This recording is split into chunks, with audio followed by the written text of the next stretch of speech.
Dan. Let's get behind him, guys. Let's get loud. Come on, Dan. Gets the rack command. All right. 3 white lights for Alex. Good Judges lift. say no McKendry on his belt.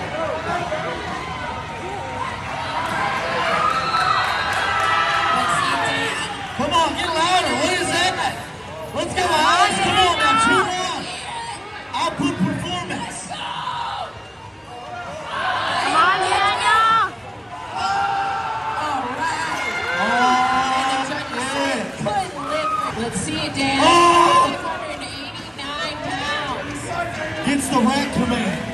What do the judges give him? 2 to 1, good lift. He did that Scottish pattern too. Good lift. Collar Got this, King, Dan. Make it happen. 418 pounds. Come on. Come on,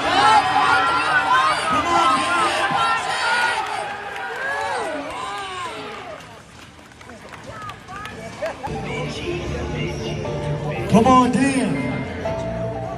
125 kilos. You got this, Dan. Make it happen. Means 2 legs on each side. All right. Judges say. So that's what you got. You got this. Push. Hook him up to the tight. next beat, get it. Good. All right. Next up is 77.5 kilos. Andrew Wong. Awesome. Anything you could want. If y'all win, just give it to me. Sweat some Let's up. see it, Daniel. 167.5 Come on, kilos Jesse. on the bar for his last attempt. You got this, Dan. Let's make it happen. My goodness. Jesse, Ridiculous.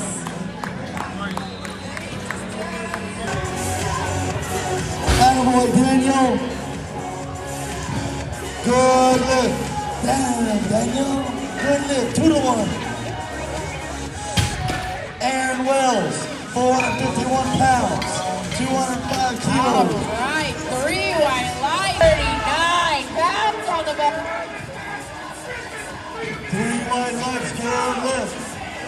Jung Han Lee up next, 220 kilos, Let's see it, 448 Dan. pounds, You want it. You got 485 it. pounds.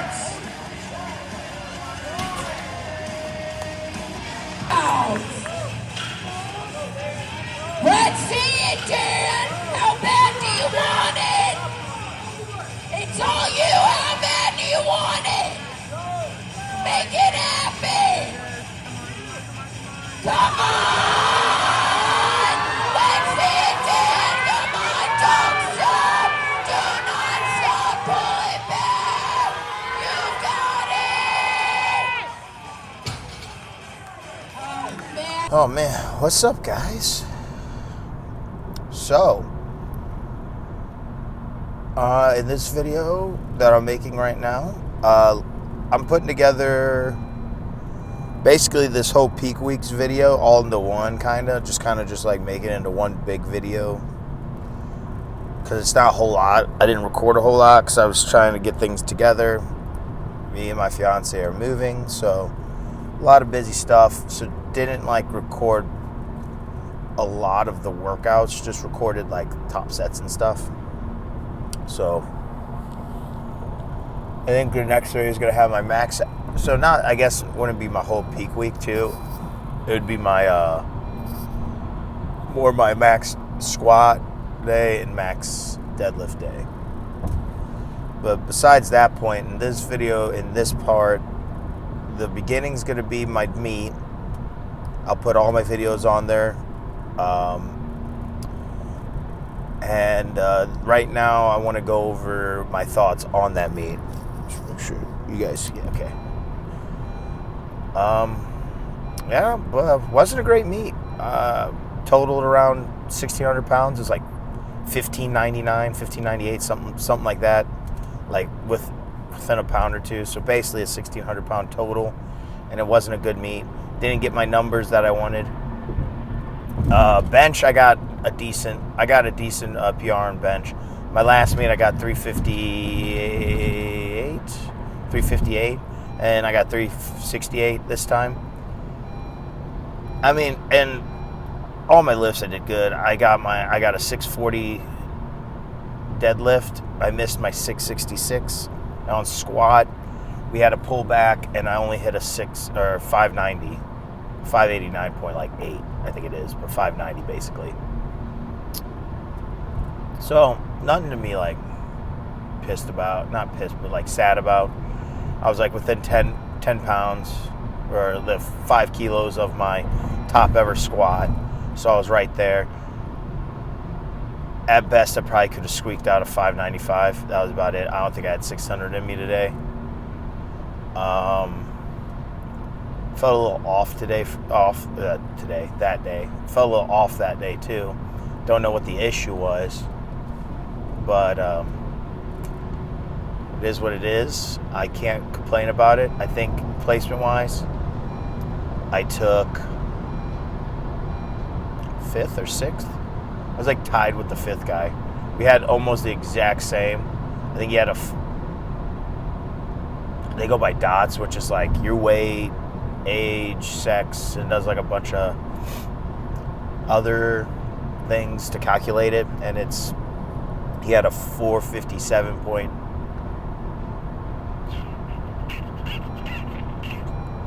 A 457 point something, 0.8 I think, and I had a 457 point like 6, 5 or 6.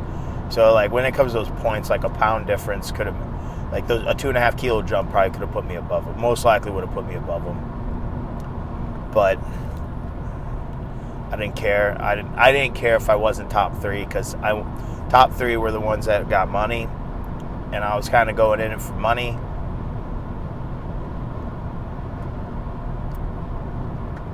Okay, that's what I tell people, but to be honest, what I really wanted to go in there and do was beat all my numbers after coming off this hernia back in February, I think is when I got the surgery. And I don't know, man. I was just like, I'm going to do it. I'm going to, in my head, I thought, I'm going to destroy my old numbers. But in reality, I knew I was probably only going to chip them by by the 2.5 kilos, maybe 5 kilos at best. But I mean, I would have been fine with that. I didn't. I was off 5.5 kilos. I did beat my bench by 2.5 kilos. And by my last meet, I beat it by like 5 kilos, I believe. So, delicious. I'm happy with that. I can't be mad. I came in, PR'd something. My total was within 10 kilos of my all-time best. Because I was only...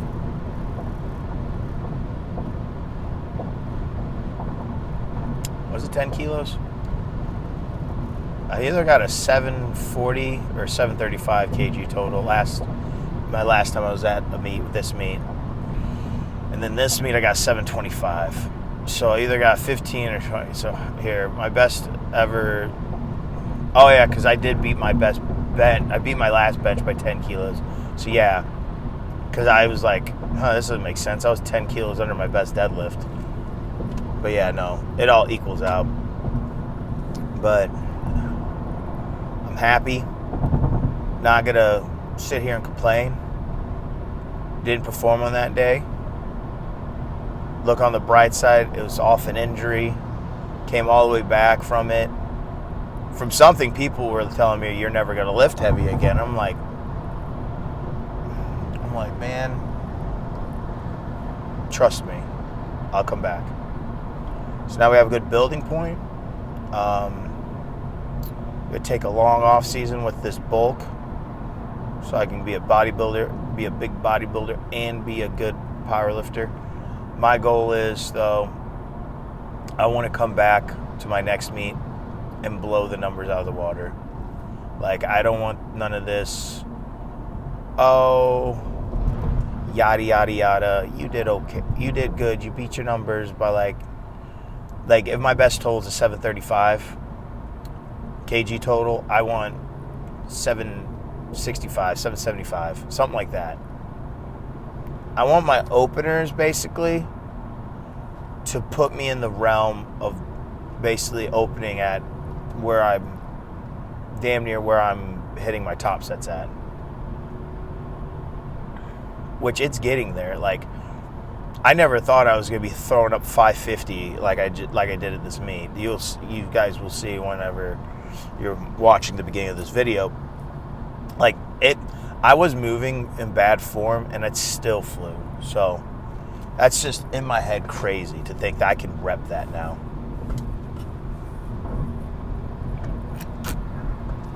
But weighed in at 207, 94.5 kilos or something like that.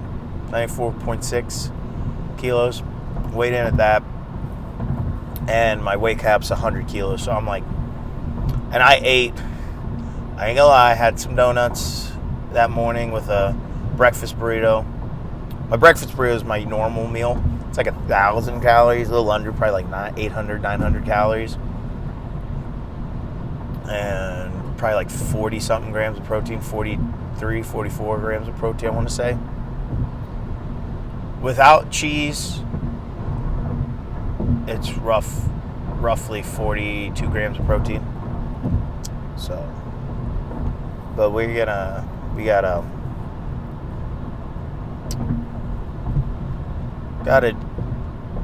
bulk up here. Like, I think my next time I do this, if they do this meet around the time next year, it'd probably be a perfect chance to test myself, because I'm about to go into a hard off season.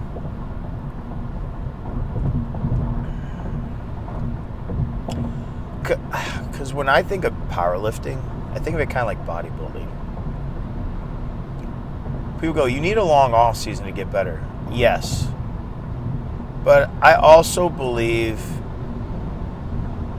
and after anecdotal, of course, I guess it wouldn't be anecdotal if it's not me. Well, I'd say me too, but like watching like half these guys, like, I'm trying to think of someone off the top of my head that like isn't a Matt Jensen client.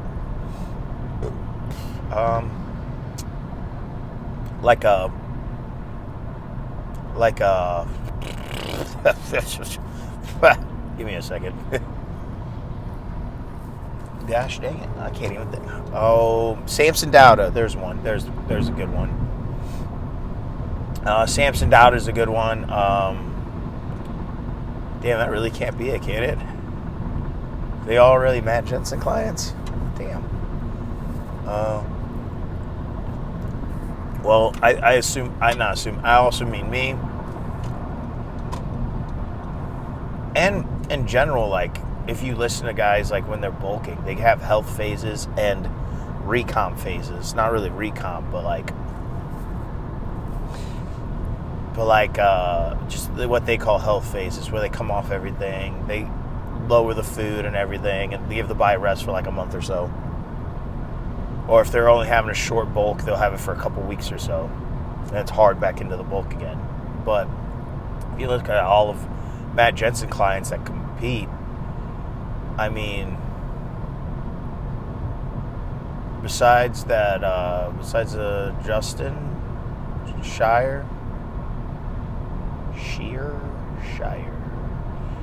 It's funny, it's on his Instagram. I don't know. Fuck if I know. Fuck. But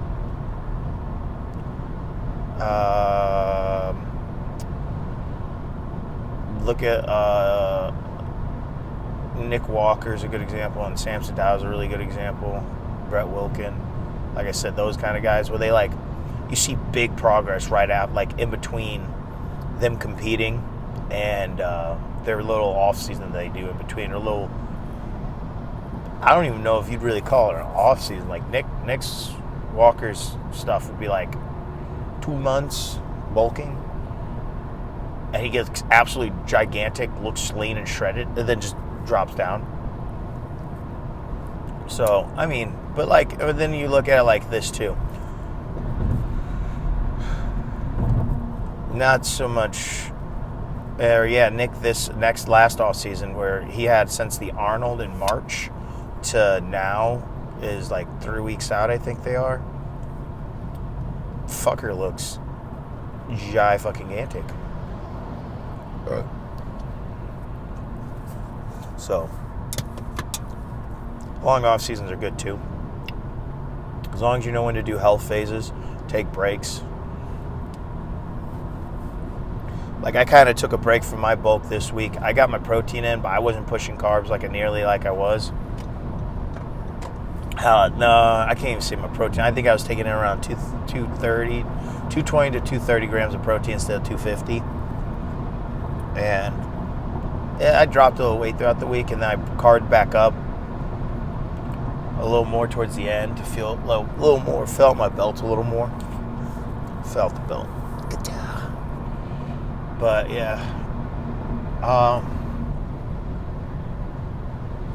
because if I look at it, I made good progress into my physique and putting on muscle mass just by wrestling and having to drop weight, especially my last 2 years. Cutting down and getting bigger didn't really make my physique better. I kind of just like stalled, but like dieting properly in season really helped change my physique. Like, I looked way better at 184 my senior year. I just don't understand all the concepts of dieting and bulking, so I can't be like, oh, shucks, I don't know what I'm doing. I mean, I'm still youngish, not really. I'm 26 now, but I'm still learning. But like, it's all new to me. I mean, I haven't even gotten into pharmaceuticals. Hell, I had to take my first ever drug test at this powerlifting meet. I laughed my ass off if somehow I tested negative or positive for something. Like, because I don't know. I don't look into those supplements I take, so I don't know if there's any banned shit on it. That'd be hilarious if there was. I mean, I would be banned from the competing, but I could wait a year. I think it's a year if they catch anything in your system, I think. Because creatine, glutamine. I took a little break from the glutamine because I don't know if it was making everything digest way too quickly, and it felt like I wasn't helping. It wasn't putting on weight, and I was just bloated, but like wasn't putting on size. It was weird, and I didn't enjoy it. I was quite annoyed by it, to be honest. So I'm like, man, I'm eating 250 grams of protein and like 400 grams of carbs. Somewhere between there. I usually hit around 350. But some days I try to hit 4. Some days I don't hit all 350. I hit like low 3s. Well, I'm hitting around 300 to 400. If I average it out, it'd be in like the mid 3s. And then fat's probably around 100, maybe a little more. So, calorie-wise, that's 250 times 4. There's 1,000. 350 times 4. 0, 2, 4, 3, 12.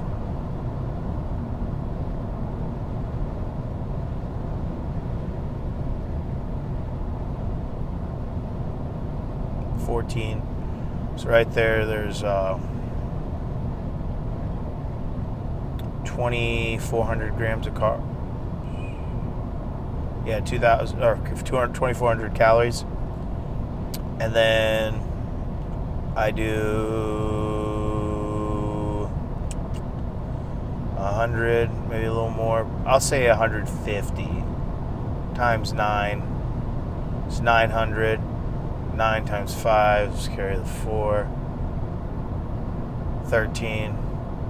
So high 3,000 calories, like close to 4,000. I'll be putting him. I don't have the juice, if you know what I mean, to really push weight like that, but it's okay. It's okay. Gotta take it slow anyways. Get a whole year. we'll get to 230. It'll be uncomfortable. I already know. But if it puts on the strength that I want, because now that I know I can keep most of my strength when I diet down, oh, we're going, pony boy. Also, I'm going to talk to my coach here soon, and we're going to switch over this. I'm going to take this week and just do bodybuilding, maybe 2 weeks off and just do bodybuilding, hypertrophy training. Then my back actually doesn't really hurt. I just, my whole body in general, my CNS just feels like fatigued.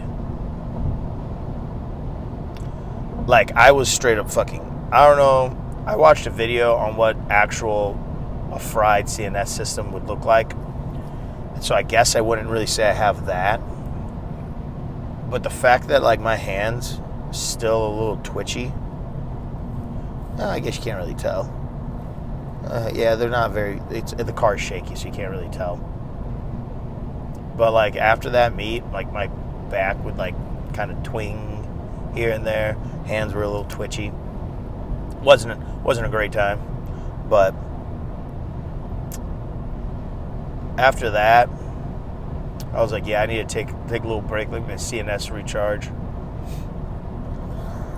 Because I'm going to switch over to the dark side. And by the dark side, I guess it would be the light side, because I'm going to go back to conventional, and I want to build my conventional up. So that way, when I eventually do switch back to sumo, if all is well, because I'm also going to work on my hook grip. If all is well, I should, keyword should be able to get that 700-800 pound pull that I want, because I'm going to push my conventional hard. I'm going to still keep in, like, probably here and there, do technique still with sumo and practice my sumo still to, like, make sure it doesn't go to shit. Like, that I don't have to spend, like, a month not relearning it, but, like, figuring out cues and shit. Oh, man, I got something on my nose. Oof. I think it's a nose hair. Dang. Ugh. But, yeah. Bench, I'm gunning for that 400-plus pound bench. Like, after touching that 368 today, or yesterday, it wasn't hard. I literally got a back cramp. It paused the bench. I somehow set without fucking up my bench and pushed it the rest of the way with not a whole lot of difficulty. So I know I got more in me. And squat, just gonna keep cleaning up technique and get better at it. I mean, we'll probably, once I get back into it, are not gonna work on low bar for a little while, and if we do, it's probably gonna just be technique on, like, with like 300-400 pounds, and just practice getting my body locked in, because that was like my biggest thing. I'm not driving through the bar, and that's not ideal if you're trying to low bar. I was basically just squatting it up with all legs. From what my coach said and from looking at the videos, I think I get what he means. So what I was doing is I wasn't driving with my whole body through the bar. I was trying to squat it up and then press it through at the end. So I get out of the hole and you would see me come forward and then I'd press it through. So basically what I'm saying is I have one of the strongest good mornings in this fucking country, dude. Like, fuck with me, man.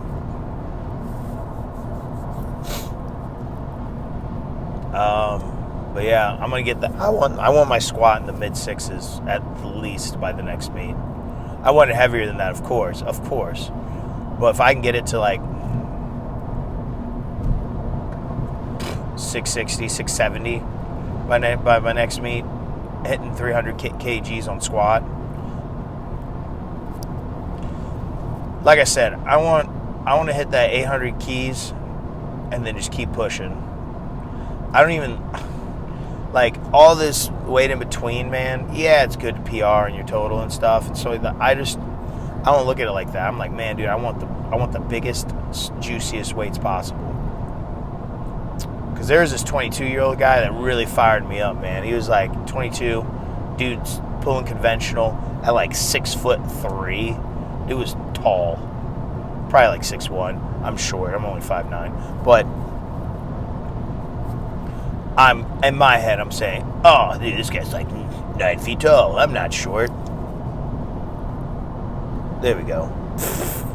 Just got to block the sun out with my gigantic, massive hand. But we got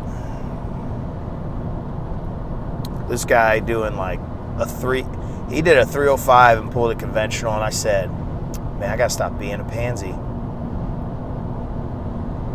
These dudes out here just ripping this off the ground. I'm over here going, I can't lock my hips out. Oh no, 666 is too heavy.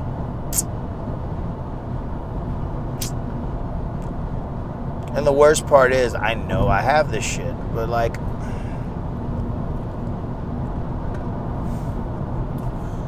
you guys will see, that's 640 or 639 something, 640. That thing flew. I was like, the lady thought it was going to be hard. The way I was hyping it up, like I was getting all in the zone, and I pulled it like it was nothing, which was crazy because if you saw in that video with my 644 with straps, that was a struggle, like a real struggle too. Like not no like, oh,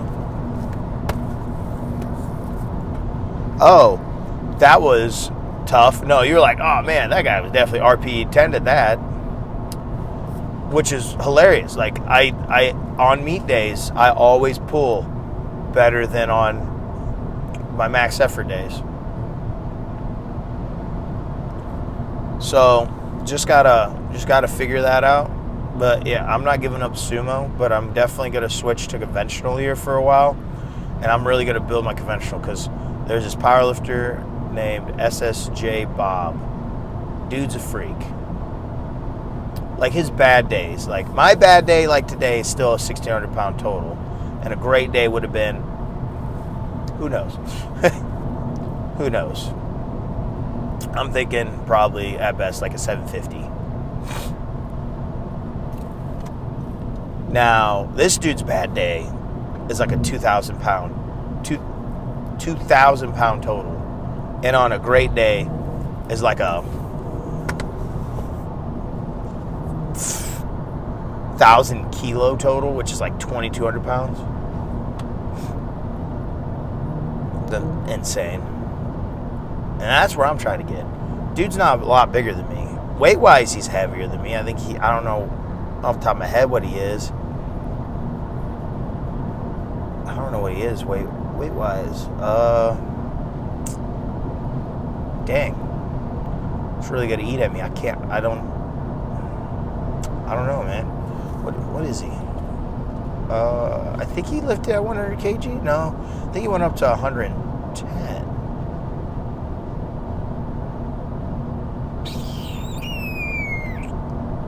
Who knows? I don't know. But strong man, strong boy, and he's just a man of the game. And the big thing is, people that are close to me tell me how hard it's going to be to bodybuild and powerlift at the same time, and how you can't do 100% in both. And I go, you give your 100% that you can in both, though. Which is, it sounds like I'm saying the same thing, which I kind of am. I'm like, you can give 100% in both, because they're very similar.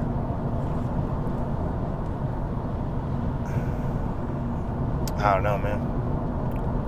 We'll have to see.